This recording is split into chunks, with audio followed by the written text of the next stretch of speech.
So guys, कैसे हैं आप सभी लोग। आज आनंद की बातें शो में आप सभी का फिर से स्वागत है। आज हमारे साथ एक ऐसी महिला आ चुकी हैं जो कि मोटे को पतला और पतले को मोटा करने में पूर्ण रूप से सक्षम है, जिनका नाम आज मैं आपको बता दूं, डाइटिशियन सुरभि उपाध्याय जी। तो बताइए मैम, कैसे हैं आप? मैं डाइटिशियन सुरभि उपाध्याय आगरा से, जहाँ पे मैं ऑफलाइन ऑनलाइन दोनों तरीके से काम करती हूँ और लोगों की हेल्प करना, उनको मोटिवेट करना, ये मेरा एम है लाइफ का, जिसमें लोगों को मैं जागरूक करती हूँ बहुत सारी चीज़ों के लिए। तो आज मैं अनंत की बातों के साथ आके आपके पास अपनी नई नई बातें लेकर आ रही हूँ। तो मैम, एक ऐसी डाइट बताइए जो सब लोग फॉलो करके सब लोग फिट रह सकें। ऐसी कोई डाइट है अभी तक? सर, डाइट हमारी बैलेंस डाइट होनी चाहिए। डाइट तो कई तरह की डाइट होती है। डाइट के अंदर बहुत सारे वेरिएशन देखने को मिलते हैं, जो कि हर अलग अलग पेशेंट के अकॉर्डिंग, अलग बीमारी के हिसाब से होती है। ठीक है, एक डाइट जो होती है वो सबके लिए होती है, वो डाइट होती है बैलेंस डाइट, जिसमें सब कुछ बैलेंस होता है। आपका प्रोटीन, आपका कार्ब, आपके फैट, आपके सब कुछ जितना भी है, अच्छी चीज़ें जितनी भी फ्रूट्स हैं, वेजिटेबल्स हैं, ये सारी चीज़ें जो भी हैं वो इंक्लूड होती हैं। वो सारी चीज़ें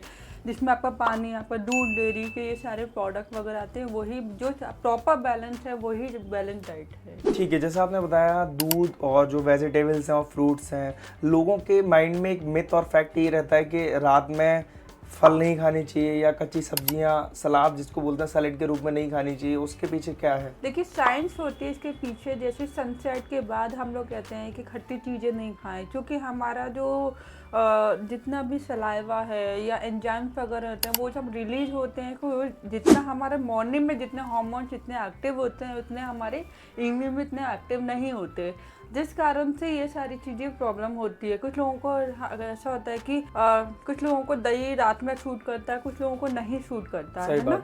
तो कुछ लोगों के ये बॉडी टू बॉडी आप देखने को मिलेगा। आप किसी कोई भी चीज़ को आप ये नहीं बोल सकते कि ये सबके ऊपर लागू है, ऐसा नहीं है।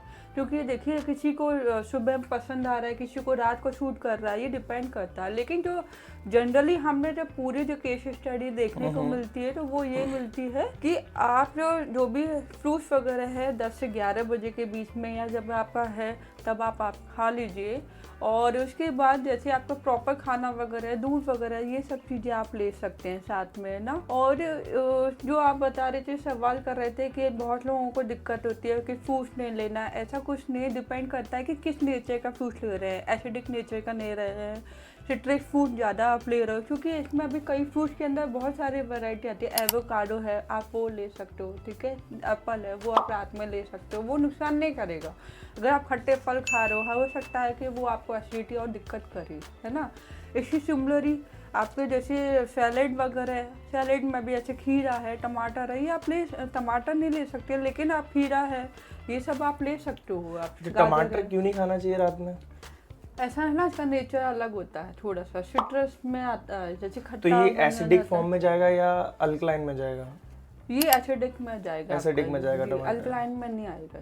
अल्कलाइन में नहीं आएगा। काफ़ी सारे लोग टमाटर को रात में कंसिडर करते हैं अपने खाने के साथ में कि फाइबर खाएंगे तो ज़्यादा अच्छा महसूस होगा। यही मैं आपको पहले तो बोल रही हूँ कि बॉडी टू बॉडी फर्क पड़ता है। ठीक है, किसी को वही चीज़ रात में सूट कर रही है, किसी को नहीं सूट कर रही है। कुछ लोगों को चावल से भी एसिडिटी होती है और कुछ लोगों को नहीं होती है। तो ये बॉडी टू बॉडी आपका ये सारी चीज़ें फ़र्क पड़ती है। खाने में कोई दिक्कत नहीं कि आप खा सकते हो, है ना। ये बॉडी टू बॉडी हर चीज़ अलग वेरी करता है। डायबिटीज़ वाले जो पेशेंट हैं, क्या उनको गेहूं से बनी रोटी खानी चाहिए, बिल्कुल छोड़ देनी चाहिए? देखिए, आपको डायबिटिक वाले जो पेशेंट होते हैं वो कॉम्प्लेक्स कार्ब ले, सीधे सिंपल फॉर्म में ना ले। जैसे रोटी अगर आप ले रहे हैं तो उसमें जौ है, चना है, ओट्स है, ठीक है, तो ये सारी चीज़ें आप ले सकते हो। सत्तू है, सत्तू की भी रोटी बनती है। आप इस तरह के वेरिएशन के साथ दीजिए जिससे इनको एक न्यूट्रिएंट ही बाकी न्यूट्रिएंट भी मिले, है ना। तो वो सारी चीज़ें आपको करके उनको देना होगा। इसमें एक फैक्ट और चलता है, एक एज के बाद में लोगों को बीपी की शिकायत बहुत जल्दी होने लगी। कोई ऐसा नुस्खा है, कुछ ऐसा ट्रीटमेंट बताइए नेचुरल, जिससे वो अपना बीपी तुरंत कंट्रोल कर सकें? हमारे बॉडी की एज क्या है, ठीक है, जैसे जैसे एज बढ़ती है आपके हार्मोन्स हैं, आपकी एक्टिविटीज है, वो डाउन हो जाती है। हम वो कोई कुछ काम करना सब बंद कर देते हैं ना, जिसके कारण हमारे ईटिंग हैबिट है, पैटर्न है, जो भी आपका लाइफ स्टाइल है वो सब चेंजेस हो जाते हैं, क्योंकि एक हमारा सोशल पैटर्न भी चलने लगता है कि जो सोशल नॉर्म्स हम फॉलो करते आए हैं वही करते आ रहे हैं, वही सब हम खाते आ रहे हैं। आपने देखा होगा जितने भी अच्छे एक्सपर्ट होते हैं वो सारी चीज़ें हमेशा फोकस मेन इस पर रहता है, इनकी लाइफ स्टाइल चेंज करते हैं, उनकी डाइट चेंज करते हैं। आप लोग देखेंगे तो ये सारी चीज़ें देखने को मिलेंगी। बीपी का सबसे अच्छा है कि आप कम नमक लें, ठीक है, कम नमक खाएं बीपी हाँ, में। सोडियम जितने भी हैं रिच फूड वगैरह उन सबको अवॉइड करें, ठीक है। आप अच्छे फ्रूट्स वगैरह है, वेजिटेबल्स है, नेचुरल फॉर्म में कुछ चीज़ लें, ठीक है। सेंधा नमक वगैरह ये सब आप ले सकते हो।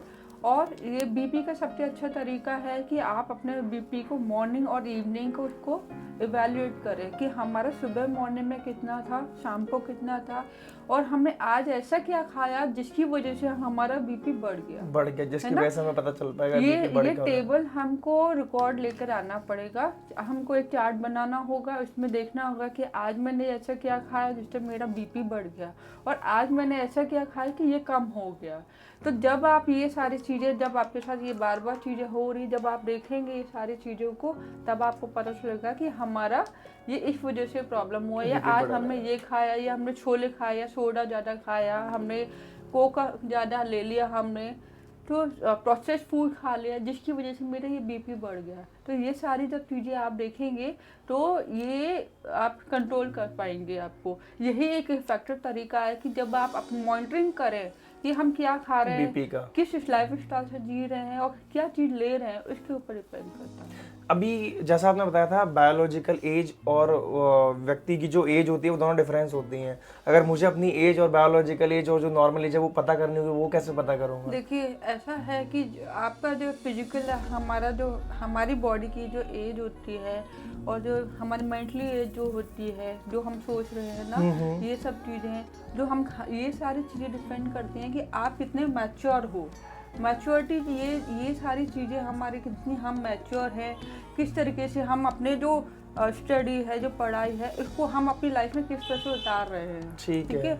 और दूसरा वो न्यूट्रिएंट को, ये खाने पीने को हम किस तरह से इसको यूटिलाइज कर रहे हैं, वाइजली कितना आप कितना यूटिलाइज कर रहे हो अपने लाइफ को, ठीक है। क्योंकि आपको ईश्वर ने एक ही जीवन दिया है ना, तो उस जीवन को आप कितना अच्छे लिए अपने को बेहतर बनाने के लिए आप क्या कर रहे हो, ठीक है।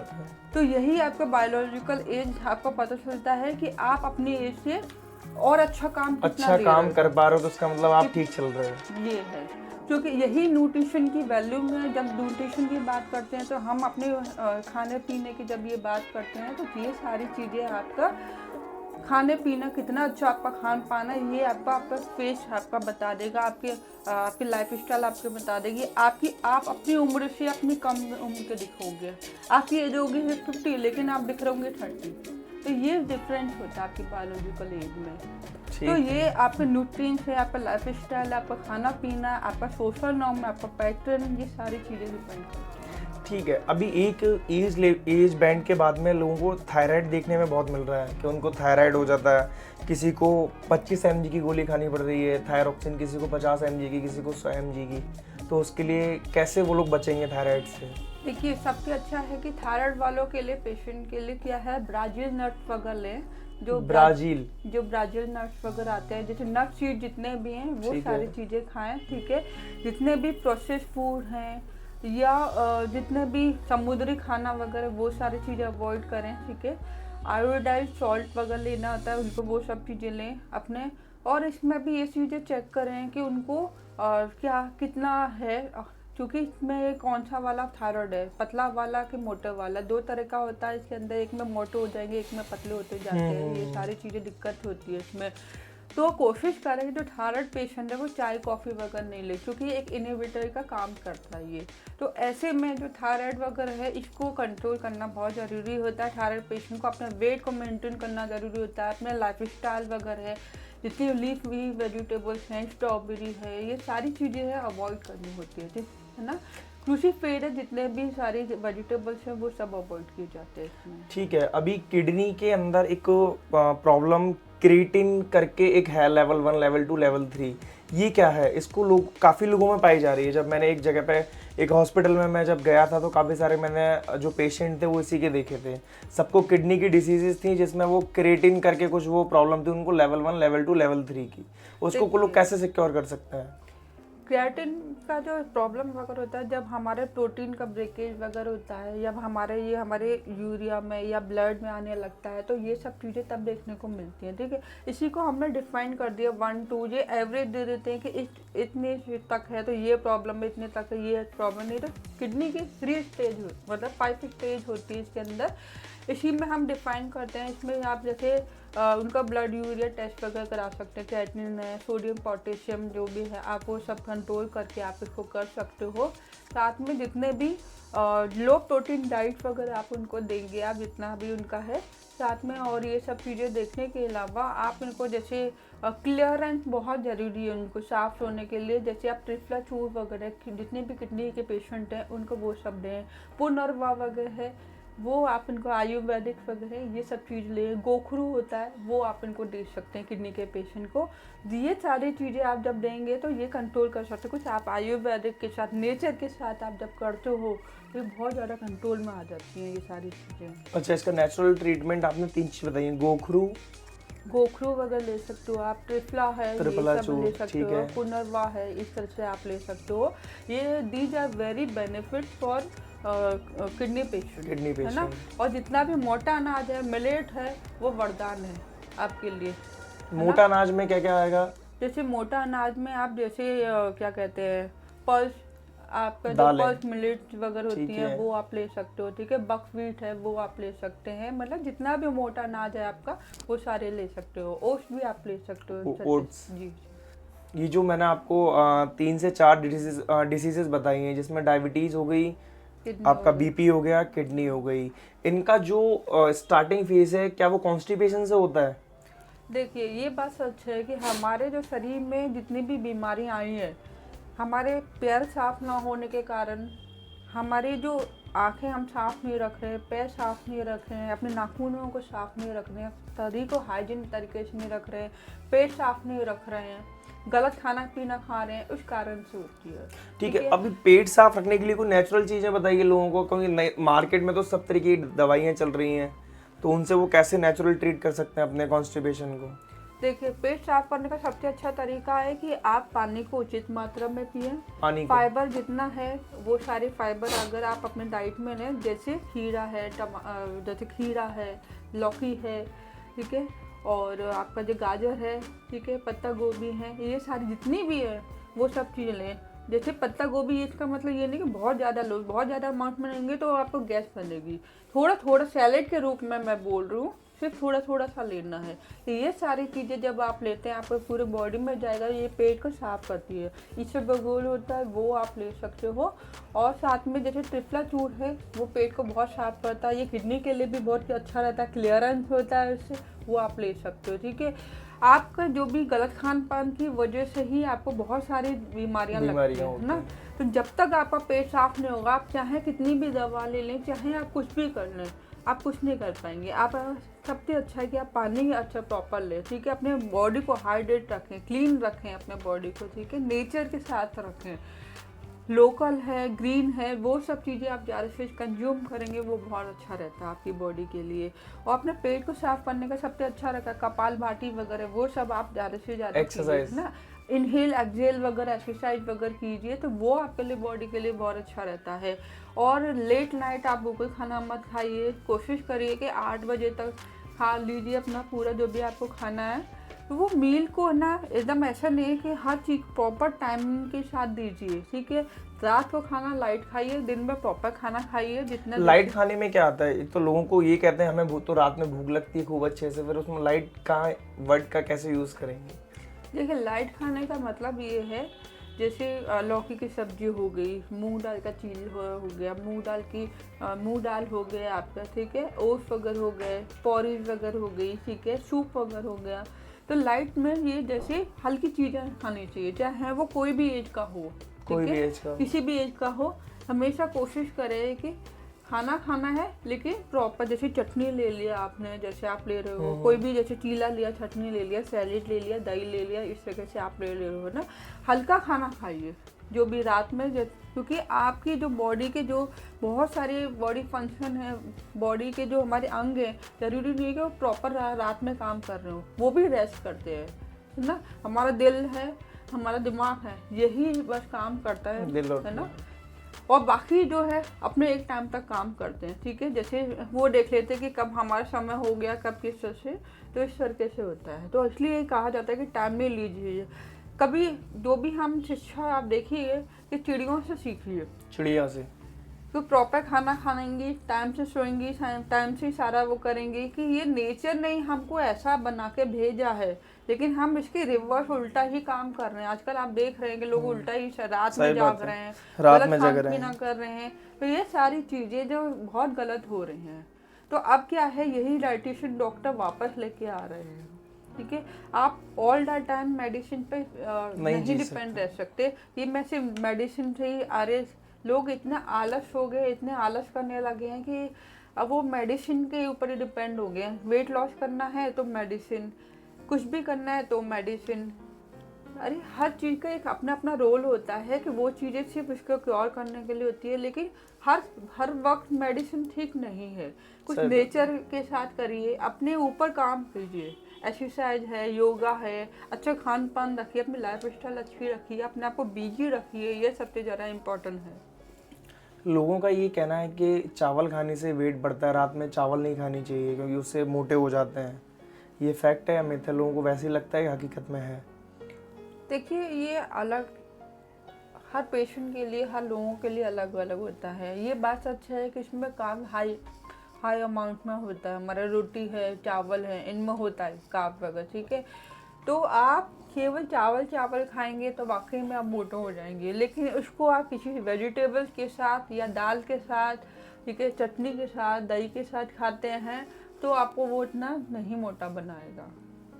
क्या केवल डाइटिंग करने से ही पतले हो सकते हैं, उसके साथ एक्सरसाइज भी ज़रूरी है?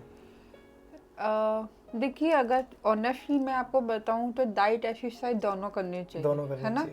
क्योंकि इसका रोल ये है कि आपका अपने शरीर को मोबाइल करना, उसको चलाना फिरना बहुत ज़रूरी है ना। जितने आप एक्टिव रहेंगे, आपके हार्मोन्स भी उतने एक्टिव रहेंगे, आपका बॉडी सिस्टम भी उतना अच्छा काम करेगा। न्यूट्रिशन का अपना रोल है।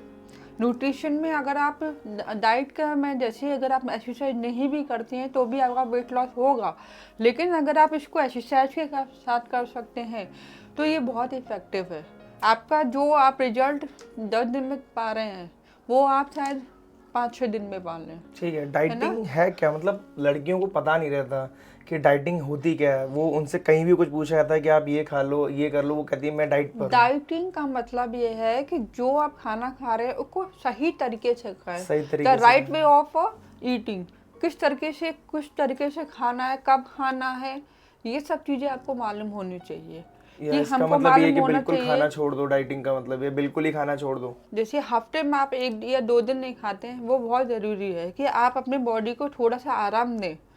क्योंकि आप अपने बॉडी को काम कराए जा रहे हैं तो ये भी ठीक नहीं है। इसके लिए हम व्रत वगैरह का एक कॉन्सेप्ट बनाया है ना, तो ये रखते हैं जिससे हमारे बॉडी क्लीन हो, पूरा साफ हो, ताकि उसको भी रेस्ट करने को मिले, बाकी फंक्शन अच्छे से काम करें। इसलिए ये व्रत वगैरह है या फास्टिंग करते हैं हम लोग, इस तरीके से कर सकते हैं। लेकिन बहुत से लोग क्या इसको लॉन्ग पीरियड तक यही करते हैं, ये गलत है। क्योंकि ऐसा करने से आपके बाकी न्यूट्रिएंट्स की डेफिशिएंसी हो जाती है, जिसके कारण आपको और डिसीज वगैरह और आपकी बीमारियां लग जाती हैं।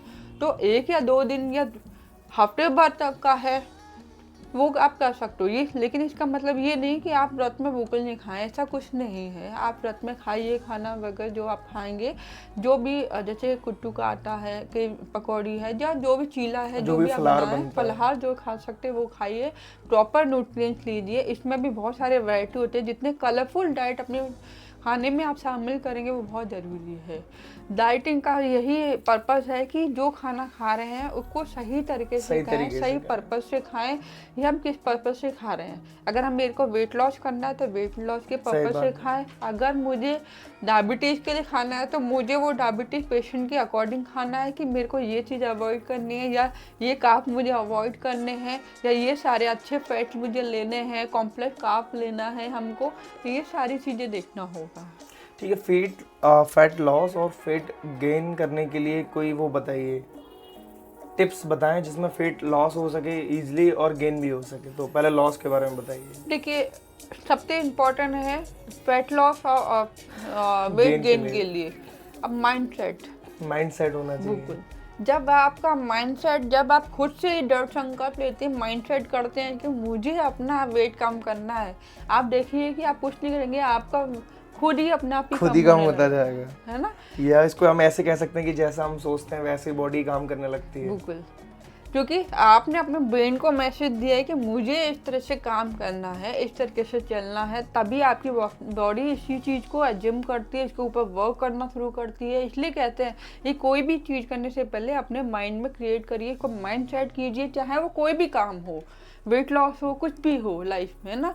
तो माइंड सेट पहले कीजिए, लाइफ स्टाइल चेंज कीजिए, अपना डेली रूटीन अपना बनाइए, अपना पूरा डेली चार्ट बनाइए कि मुझे ये मेरा वेकिंग टाइम है, ये मेरा सोने का टाइम है, ये आप जो भी कर रहे हैं वो चीज़ें अपने सामने उतारिए, आप क्या कर रहे हो। ब्रेकफास्ट कभी कभी मिस कर देते हैं लोग बाग, कहते हैं कि हम डायरेक्ट खाना खाएंगे, करीबन 12 या 1 बजे लंच का टाइम होता है उनका, जिसको सुबह का ब्रेकफास्ट स्किप होने के बाद में डायरेक्ट लंच होता है, उस पर क्या कहना चाहेंगे। ब्रेकफास्ट में मैं यही बोलना चाहती हूँ कि सुबह मॉर्निंग में ब्रेकफास्ट जरूर करना चाहिए, स्पेशली वुमेन्स को, कि वो सबके लिए खाना पीना बनाती है, नहीं केवल लेकिन वुमेन्स के लिए, इसलिए क्योंकि वो सबके लिए खाना बनाएंगी, वो क्योंकि वो सबके भूखी लिए ना रह करती जाए। हैं। और मैं उनको यही बोलती हूँ कि आप अपनी पहली प्रायोरिटी आप अपने आप को रखिए, पहले आप अपना पेट भरिए, उसके बाद वो सबके लिए करिए। क्यों आप जो, क्योंकि आप पूरी रात भर खाली पेट रहता है आपका, तो वो जो आपका जो लॉन्ग पीरियड हो जाता है, इसलिए हमको अपनी एनर्जी भरपूर करके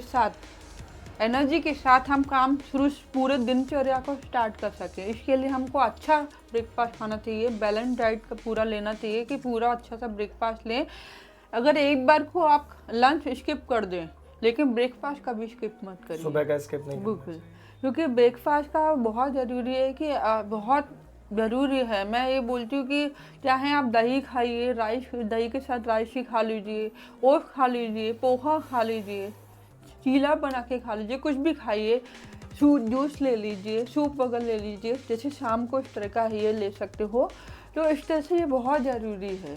घी का लोगों के माइंड में सेट रहता है कि रोटी पे घी लगा के मत खाओ, घी से मोटे हो जाते हैं, या घी का इस्तेमाल ही मत करो। नहीं नहीं, ऐसा कुछ नहीं है, ये डिपेंड। घी तो बहुत ज़रूरी होता है, ब्रेन फंक्शन के लिए बहुत ज़रूरी होता है, आपके लिए आइज के लिए बहुत अच्छा ज़रूरी होता है, आपकी स्किन के लिए बहुत ज़रूरी होता है। उसके अंदर आपके विटामिन ई आपको मिलेगा। घी के अंदर कई तरह की वैरायटी मिलती है, A2, आपका A1 A2 के, और A2 जो होता है बहुत अच्छा माना जाता है। तो ये A2 घी कहाँ मिलेगा वो हमें? काउ मिल्क होता है, क्योंकि इससे सारे जो भी काउ के मिल्क में जो सारे न्यूट्रिएंट्स होते हैं वो सारे आपके इसमें आते हैं घी के अंदर, ना। तो ये सारा घी में बहुत ज़रूरी है। लोग तो इसे नाकों में डालते हैं, नाक के अंदर डालेंगे ताकि अच्छे से पूरा आपका इनर फंक्शन काम अच्छे से करे, आपका ब्रेन फंक्शन अच्छे से काम करे, ठीक है। तो ये बहुत ज़रूरी होता है घी वगैरह आपके लिए, आपके चलने फिरने के लिए भी बहुत ज़रूरी होता है आपके लिए, ठीक है। बोझ के लिए बहुत ज़रूरी होता है आपके जो पेट में जो कॉन्स्टिपेशन वगैरह होता है, या हमारा कब्ज वगैरह हो गया, बहुत ज़्यादा दिक्कतें हो रही है, तो हम 1 चम्मच घी ले लेते हैं। आपके 1 चम्मच घी की इतनी एनर्जी होती है कि वो बहुत सारी चीज़ों को आपको एनर्जी फ्यूल का काम करता है। लेकिन बहुत ज़्यादा अमाउंट में बहुत लोग जो लेते हैं वो गलत तरीका है, वो नहीं लेना चाहिए इस तरीके से। आप जैसे अगर बहुत ज़्यादा हीटिंग कर रहे हैं, बहुत ज़्यादा तड़का लगा रहे हैं, वो चीज़ ठीक नहीं है। आप जैसे दाल बनी, आप उसमें 1 चम्मच डाल लीजिए तो वो ज़्यादा अच्छा है। स्किन के ग्लो के लिए बहुत ज़रूरी होता है, ये सबके लिए बहुत ज़रूरी है। ठीक है, तो अब हम स्किन के ग्लो पे ही बात कर लेते हैं। तो आप बताइए, सबसे ज़्यादा जो ग्लो का फैक्टर होता है वो गर्ल्स में ही देखा जाता है, क्योंकि बॉयज़ को तो ज़्यादा ज़रूरत नहीं होती है ग्लो की। तो कुछ ऐसी टिप्स बताइए फेस को ग्लो करने के लिए।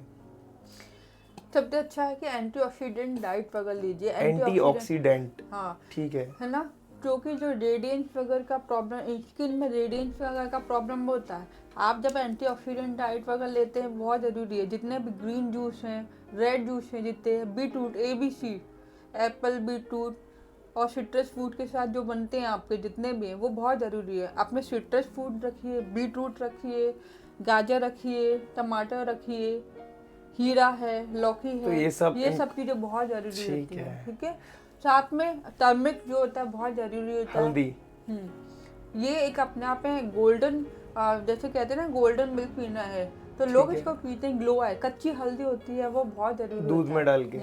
कच्ची हल्दी को आप घिस के डालिए, आप देखिए आपका कितना जल्दी ग्लो आता है आपके फेस पे।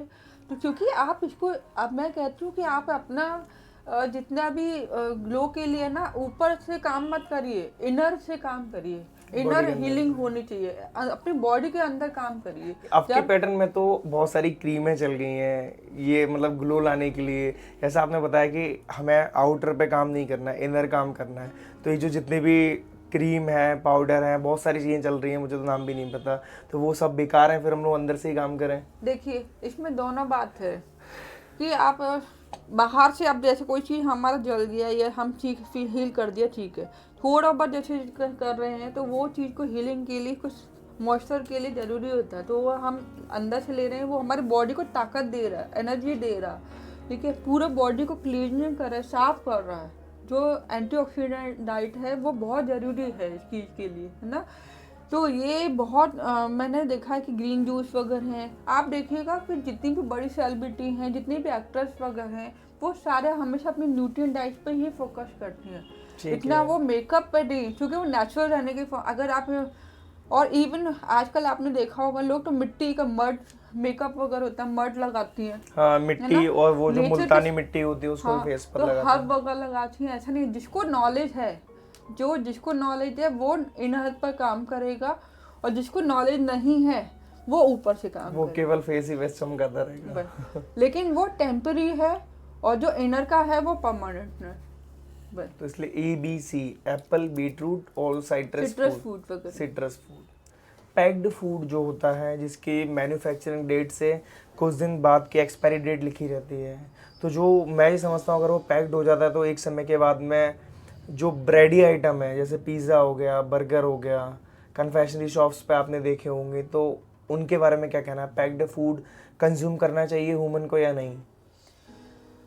देखिए, अगर आप ये डिपेंड करता है परिस्थितियों के ऊपर कि पैक फूड वगैरह है, ये जो पिज़्ज़ा फूड है, कुछ लोगों को बहुत ज़्यादा व्यस्त रहते हैं, इन पर इतना समय नहीं होता है कि वो खाना बना सकें, इसलिए ये पहले से बना के रखा जाता है कि आप जा रहे हो तुरंत अपना ओवन में गर्म किया और आप खा सकते हैं तुरंत ना।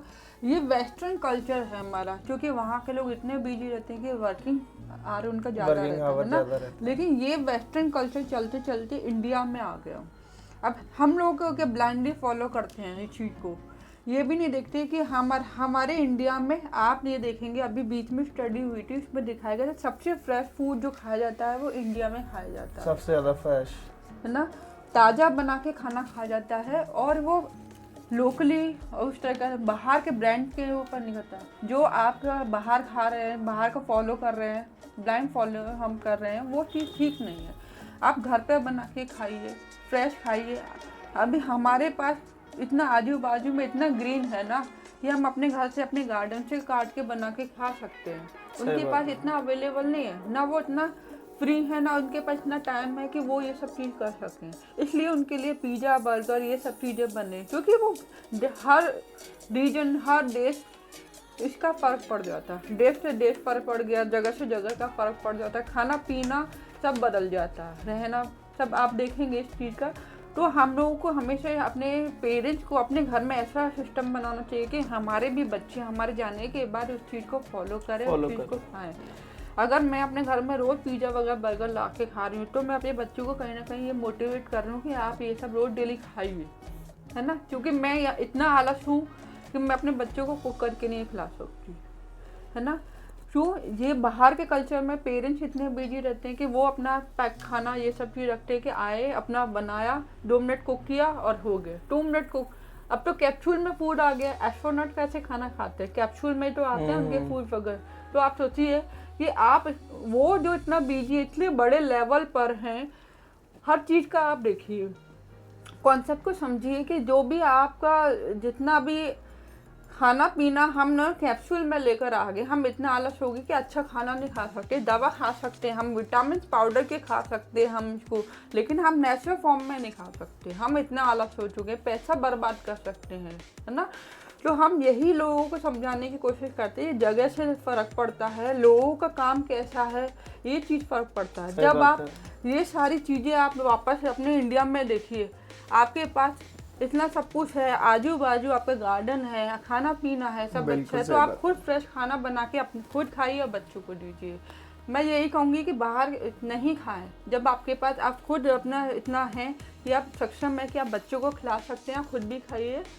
जितना भी ग्रीन है, वेजिटेबल्स है, फ्रेश फूड लीजिए, जितना भी आप घर पे बनाइए, सूप वगैरह बना के दीजिए, जूस दीजिए, फ्रूट्स दीजिए बच्चों को। तो आपको पैक की क्या ज़रूरत पड़ेगी। जो पैक्ड कुरकुरे चलते हैं, कुरकुरे को अगर हम लोग जलाकर देखते हैं तो लोगों ने काफ़ी मतलब और भी एक्सपेरिमेंट किए हुआ है कि वो प्लास्टिक फॉर्म में चेंज हो जाता है। जो पैक्ड कुरकुरे हैं, किसी ब्रांड का हम लोग अभी प्रमोट नहीं कर रहे हैं, कॉमन जो किसी भी कुरकुरा आप उठा लें और उसको जला के देखें तो लोग कहते हैं कि वो प्लास्टिक है। तो उसके पे क्या बताना चाहती हैं, वो सच में प्लास्टिक है? जो छोटे छोटे बच्चे आजकल खाते हैं, बड़े भी खा रहे हैं, बड़े ज़्यादा खा रहे हैं, बच्चे अब कम खा रहे हैं। मैं सबसे अच्छा यही कहना चाहूँगी कि देखिए, मार्केट में बहुत अच्छी चीज़ चल रही है। हम लोग जिस चीज़ को छोड़ते जा रहे हैं ना, मार्केट उसी चीज़ को वापस ला रहा है। हम मुरमुरे अपने घर पे नहीं खाते, मार्केट ने मुरमुरे पैकेट में ला के आपको रख दिए बाजार में। आपने मखाना घर में छोड़ दिए, मार्केट ने मखाना पैक करके रख दिए, है ना। तो जो चीज़ आप छोड़ रहे हो वही आपका जो कंपनी वगैरह हैं वो सारे लेके पैकेट में किसी पाउडर फॉर्म में ये सब लेके आ रहे हैं, है ना। तो ये सारी चीज़ें आप देखेंगे कि आपके बच्चे को जो आप चीज़ है नेचुरल फॉर्म में, मुरमुरे हैं, कुरकुरे हैं, ये जो आप बता रहे हैं वो सारी चीज़ें आपके घर में अवेलेबल है, आप घर से कर सकते हो। वो चीज़ को आप घर पे बना के बच्चों को दीजिए उनको। साथ में और चीज़ें को जैसे मछली वगैरह आप घर पे बना दीजिए, मखाने वगैरह ये सब आप बना दीजिए।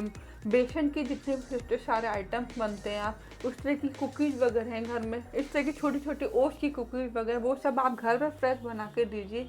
कितने सारे आइटम हैं, आप क्या नहीं बना सकते। आजकल सही तो बात इतने है। फूड ब्लॉगर आप चल रहे हैं, आप देखेंगे कि वो बाहर से खाने से अच्छा वो इतना अच्छा अच्छा बना के दे रहे हैं। तो हमको ये लगता है कि फूड ब्लॉगर या ये हैं, इनको ज़्यादा प्रमोट करना चाहिए ताकि लोगों के अंदर इंटरेस्ट जागेगा, वो खुद उनको देखकर खाने का बनाना सीखें और करें उस चीज़ को। आपको बाहर का वो जो आप छोड़ गए और वही आपको वो वापस ला के दे रहे वापस से हैं, मिल रहा है पैक्ड। है ना। तो ये बड़ा साइंस है, ये यही है, मार्केट देखता है कि क्या चल रहा है और हमको क्या लेकर आना है। तो आप ये देखिए, ये बात हमेशा नॉलेज की होती है। जिसको नॉलेज है वो चीज़ को समझेगा, और जिसको नहीं नॉलेज है वो आँख बंद करके वही गलतियाँ बार बार दोहराएगा, अपने हेल्थ के साथ खेलेगा। सो मैम, आपसे मिलके बहुत अच्छा लगा। हमें पता चला कि कब और कौन सी डाइट हमें लेनी चाहिए। तो वापस और नई चीज़ों के साथ में हम लोग आपसे मिलेंगे। जी जी, थैंक यू सर। जैसे कि अभी आपने मुझे बताया और आपसे बहुत सारी चीज़ें सवाल, बहुत इंटरेस्टिंग हमारा पॉडकास्ट रहा जो कि, तो मेरा सभी ग्राहक से, सभी क्लाइंट से कहना है यही है कि अपना कॉन्शियस डाइट लें, माइंडसेट रखें, अपने ऊपर वर्क करें, अपने बॉडी को जानें, हमारे सिम्टम्स क्या हैं, क्या हमारी बॉडी की नीड्स है, किस तरीके से हमारे को अपने आप को ठीक रखना है। पूरा अपना जो भी नॉलेज के साथ करें, कुछ भी करें, है ना। तो जितना आप अवेयर हैं खाने के साथ उतना ही आपके लिए अच्छा है। तो यही मेरा संदेश सबको जाता है। Thank you. Thank you.